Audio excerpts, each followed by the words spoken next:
Handicap 26 here, just do their tips and repair. And I want to show you something about acrylic paint. You mix acrylic paint in one of these dishes here. I know they're called something else, but anyway, and it dries. You can let it dry. I mean, it's not a oil base, okay? You just watch. You just let it dry, and you can peel it right out. Okay?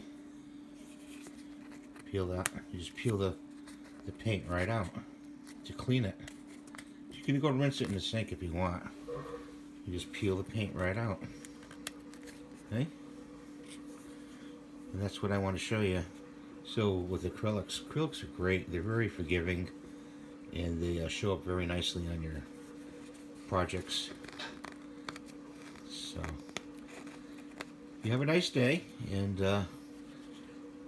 make sure you rate and subscribe, and ring the little notification bell so you know what's going on with me. And have a great day.